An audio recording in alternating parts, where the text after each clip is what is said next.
السلام علیکم رحمۃ اللہ، کیسے ہیں آپ؟ امید کرتی ہوں آپ خیریت سے ہوں گے۔ اللہ تعالیٰ سے دعا کرتی ہوں کہ اللہ تعالیٰ آپ کو خیر و عافیت سے رکھے اور آپ کے علم میں اور زیادہ اضافہ عطا فرمائے۔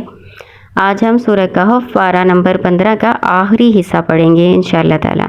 شروع کرتے ہیں اللہ کے نام سے۔ اعوذ باللہ من الشیطان الرجیم، بسم اللہ الرحمن الرحیم۔ فانطلقا حتی اذا رکبا فی السفینۃ خرقها، فانطلقا پھر وہ دونوں چلے، حتی یہاں تک کہ اذا جب، رکبا وہ دونوں سوار ہوئے، فی السفینۃ کشتی میں، خرقها اسے پھاڑ دیا انہوں نے، یعنی حضرت خضر تھے، انہوں نے پھاڑ دیا اس کشتی کو۔ قال اغرقتها لتغرق اهلها، قال کہا، یعنی موسیٰ علیہ السلام نے کہا، اغرقتها کیا تو نے اسے پھاڑ دیا ہے، لتغرق تاکہ تو غرق کر دے، اهلها کشتی والوں کو۔ یعنی موسیٰ علیہ السلام نے کہا حضرت خضر کو، کیا آپ نے کشتی کو اس لیے پھاڑا ہے؟ پھاڑنے سے مراد یہاں کشتی کے تختے اکھیڑنا ہے، یعنی آپ نے اس کے تختے اس لیے اکھیڑے ہیں کہ کشتی والوں کو ڈبو دیں۔ لقد جئت شیئا امرا، لقد بلا شبہ، جئت آپ لائے ہیں، شیئا ایک کام، امرا بہت برا، بہت ہولناک۔ یعنی موسیٰ علیہ السلام نے ان کو کہا کہ آپ تو بہت ہی برا کام آپ نے کیا ہے، نہایت خطرناک آپ نے کام کیا ہے کہ آپ نے اس کے تختے اکھاڑ دیے تاکہ جو کشتی میں بیٹھے وہ ڈوب جائے۔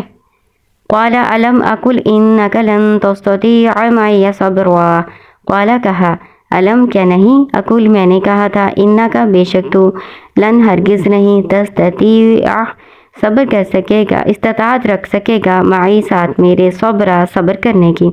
یعنی کیا میں نے تمہیں پہلے نہیں کہا تھا اے موسیٰ علیہ السلام کہ آپ میرے ساتھ ہرگز صبر نہیں کر سکیں گے؟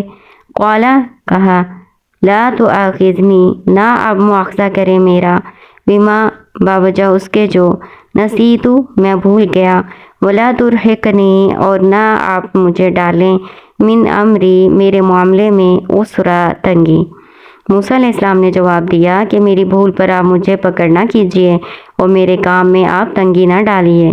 فانطلقا حتی اذا لقی غلاما فقتلہ، قال اقتلت نفسا زکیۃ بغیر نفس، فانطلقا پھر وہ دونوں چلے، حتی یہاں تک کہ اذا جب، لقیا وہ دونوں ملے، غلامن ایک لڑکے سے، لڑکا بھی کہہ سکتے ہیں، بچہ بھی کہہ سکتے ہیں، فقتلہ پس اس نے قتل کر دیا اس کو، یعنی حضرت خضر نے اس بچے کو قتل کر دیا۔ قال اقتلت نفسا زکیۃ بغیر نفس، قال کہا، کیا، قتلت آپ نے قتل کیا، نفسا ایک جان، زکیہ پاکیزہ، بغیر نفس بغیر کسی جان کے، لقد جئت شیئا نکرا بلا شبہ آپ لائے ہیں ایک کام بہت ہی ناپسندیدہ، نکرا بہت زیادہ ناپسندیدہ، نکرا ایسا کام جس کی شریعت میں کوئی گنجائش نہیں تھی، کیونکہ موسیٰ علیہ السلام کو جو علم شریعت اللہ تعالیٰ نے عطا فرمایا تھا نا، وہ اس کے خلاف تھا جو حضرت خضر کر رہے تھے، تو اس وجہ سے انہوں نے اعتراض کیا کہ آپ نے تو نہایت برا کام کیا ہے۔ ظاہر ہے قتل کرنا کسی جان کو بغیر کسی وجہ کے، کسی جان کو بے قصور قتل کرنا ایک بہت بڑا گناہ ہے، کبیرہ گناہ ہے شریعت میں، اس لیے موسیٰ علیہ السلام نے یہ سوال ان سے کیا۔